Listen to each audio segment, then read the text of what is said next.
સમાચાર સવારમાં આપનું સ્વાગત છે। તાજના તાજા અને મહત્વપૂર્ણ સમાચારો પર એક નજર કરીએ તે પહેલા ચેનલને સબસ્ક્રાઇબ કરી લો।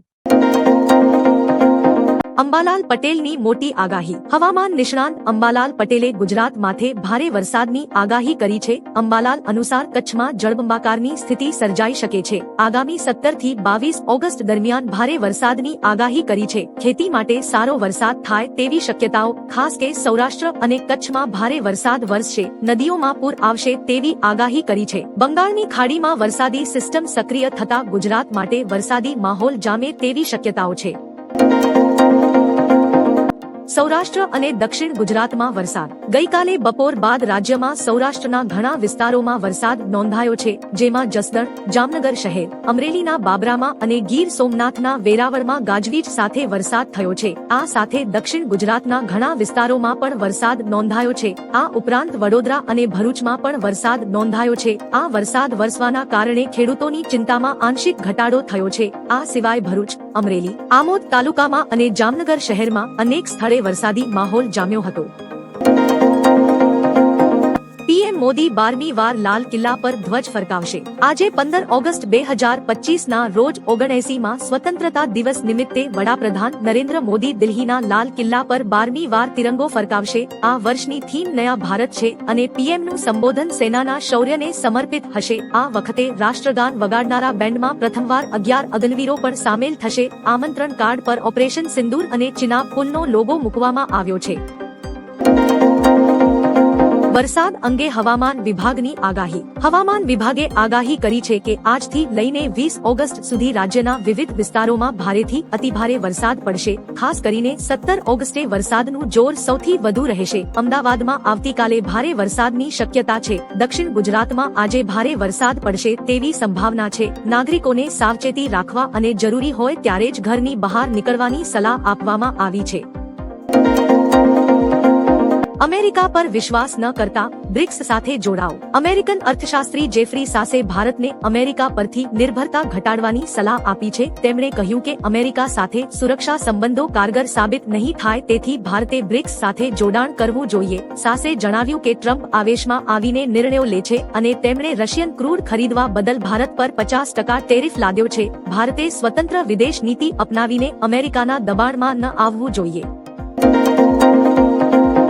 કચ્છમાં ફરી એકવાર વરસાદી માહોલ। કચ્છમાં ફરી એકવાર વરસાદી માહોલ જોવા મળી રહ્યો છે। લખપત તાલુકામાં વરસાદી ઝાપટા વરસ્યા હતા। વરસાદના કારણે ગ્રામીણ વિસ્તારની ગલીઓમાં પાણી વહી નીકળ્યા હતા। હવામાન વિભાગે જિલ્લામાં વધુ વરસાદની આગાહી કરી છે। વરસાદી વાતાવરણને કારણે સાતમ આઠમના મેળા પર્વની ઉજવણી અને સ્વતંત્રતા દિવસની ઉજવણીમાં અસર થવાની શક્યતા છે। એક પણ રાશન કાર્ડ રદ નહીં થાય। અન્ન અને નાગરિક પુરવઠા મંત્રી કુંવરજી બાવળિયાએ જાહેરાત કરી છે કે રાજ્યમાં પાત્રતા ધરાવતા કોઈપણ લાભાર્થીનું એનએફએસએ રેશન કાર્ડ રદ કરાશે નહીં। તેમણે સ્પષ્ટ કર્યું છે કે સરકારનો હેતુ ગરીબ અને જરૂરિયાતમંદ લોકોને અનાજ ઉપલબ્ધ કરાવવાનો છે। કાર્ડ રદ થવાથી કોઈ લાભાર્થી નુકસાન ન અનુભવે તે માટે વિસ્તૃત સમીક્ષા થશે। તમામ પાત્ર લાભાર્થીઓને સાચો ન્યાય મળશે તે સરકારની પ્રતિબદ્ધતા છે। કિશ્તવાડમાં વાદળ ફાટતા 12 ના મોત। જમ્મુ કાશ્મીરના કિશ્તવાડ જિલ્લાના છોટી ગામમાં ગુરુવારે બપોરે 12:30 વાગ્યે વાદળ ફાટ્યું, જેના કારણે પૂર જેવી સ્થિતિ સર્જાઈ। પીટીઆઈ મુજબ અત્યાર સુધી 12 લોકોના મોત થયા છે અને 25 ઘાયલ છે। હજારો શ્રદ્ધાળુઓ મચૈલ માતાની યાત્રા માટે અહીં હાજર હતા। બસો, તંબુઓ, લંગર અને દુકાનો પૂરના પાણીમાં તણાઈ ગયા। મૃત્યુઆંક વધવાની શક્યતા છે। હાલમાં રાહત અને બચાવ કાર્ય જોરશોરથી ચાલી રહ્યું છે। પાકિસ્તાની મોહલ્લાનું નામ બદલીને હિન્દુસ્તાની મોહલ્લા કરાયું। સુરતના રામનગરમાં આવેલા પાકિસ્તાન મોહલ્લાનું નામ બદલીને હિન્દુસ્તાની મોહલ્લો રાખવામાં આવ્યું છે। અગાઉ આધાર કાર્ડમાં પણ પાકિસ્તાન મોહલ્લો લખાતું હતું, હવે નવા નામથી એ બદલાશે તેવી સ્થાનિકોની આશા છે। સુરત પાલિકાએ 2018માં નામ બદલવાનો નિર્ણય કર્યો હતો, પરંતુ અમલ આજે થયો। સ્થાનિક ધારાસભ્યની હાજરીમાં નવી તકતીનું અનાવરણ થતા વિસ્તારમાં ઉત્સાહ જોવા મળ્યો। આગામી 48 કલાક ગુજરાત માટે ભારે હવામાન નિષ્ણાંત અંબાલાલ પટેલે ગુજરાત માથે વરસાદની આગાહી કરી છે। તેમણે કહ્યું કે 48 કલાકમાં રાજ્યભરમાં વરસાદ ખાબકશે અને ઉત્તર ગુજરાત અને પૂર્વ ગુજરાતમાં ભારે વરસાદ વરસી શકે છે। તેમણે રાજ્યમાં 17 અને 22 ઓગસ્ટ દરમિયાન ભારે વરસાદની આગાહી કરી છે, જેમાં અનેક વિસ્તારોમાં 10 થી 12 ઇંચ વરસાદ ખાબકશે। નર્મદા ડેમ ઓવરફ્લો થશે, કચ્છમાં જળબંબાકાર સ્થિતિ સર્જાશે। દાહોદ અને તાપીમાં ધીમી ધારે વરસાદ શરૂ। દાહોદ પંથકના વાતાવરણમાં પલટો આવ્યો હતો। જિલ્લાના વિવિધ વિસ્તારોમાં ધીમી ધારે વરસાદ શરૂ થયો છે।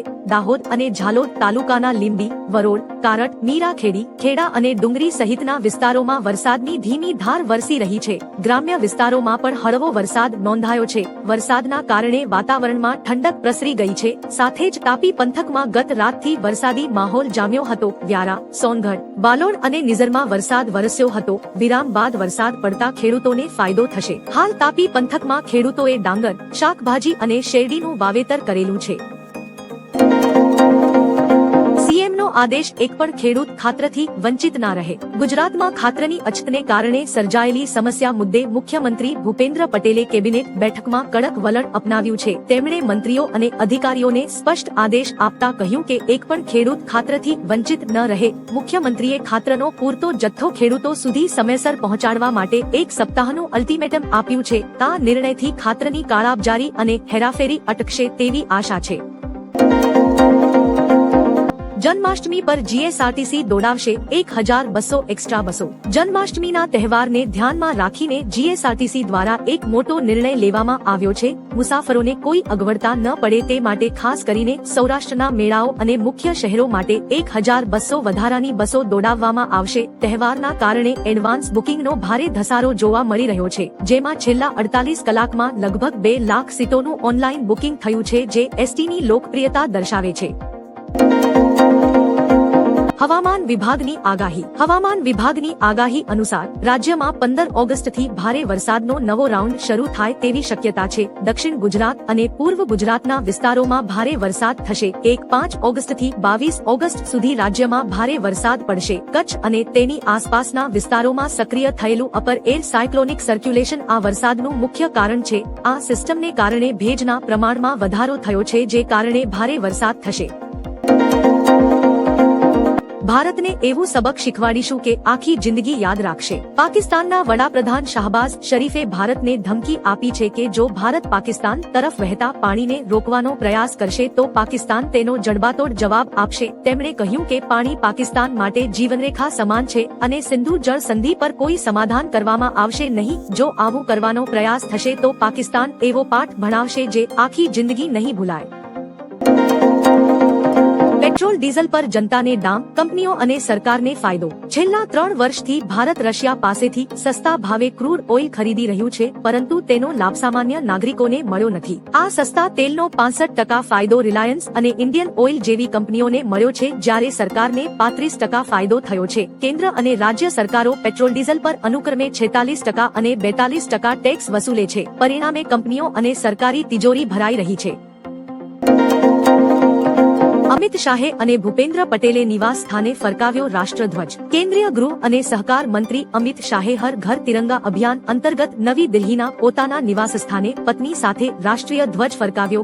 5 ઓગસ્ટને ધ્યાનમાં રાખીને શરૂ કરાયેલા અભિયાનમાં લોકો ઉત્સાહથી જોડાઈ રહ્યા છે। અમિત શાહે જણાવ્યું કે આ જનઅભિયાન દેશને એકતાના સૂત્રમાં બાંધે છે અને રાષ્ટ્રપ્રેમની ભાવના વધારે પ્રબળ બનાવે છે। તેમણે સોશિયલ મીડિયા પર તિરંગા ફરકાવતી તસવીરો પણ શેર કરી। તો બીજી બાજુ રાજ્યના મુખ્ય પ્રધાન ભૂપેન્દ્ર પટેલે તેમના નિવાસ સ્થાને તિરંગો લહેરાવ્યો હતો। રાહુલ જૂઠા છે અને તેમના આંકડા પણ। ચૂંટણી પંચ સામે રાહુલના આરોપો પર બીજેપીના સાંસદ અનુરાગ ઠાકુરે કહ્યું કે ગઈકાલે કેટલાક કોંગ્રેસના લોકો કહેતા હતા કે રાહુલ અને વિપક્ષી નેતાઓએ તોફાન મચાવ્યું છે। આ તોફાન નથી પણ ભૂલ છે। હું રાહુલને કહીશ કે તેમના ચહેરા પર ધૂળ હતી અને આજે તેઓ અરીસો સાફ કરતા રહ્યા। રાહુલ જૂઠા છે અને તેમના આંકડા પણ ખોટા છે। આનાથી લોકશાહીનો પતન થાય છે। કોંગ્રેસે હાર સ્વીકારી લીધી છે। કોંગ્રેસમાં આંતરિક લોકશાહીનો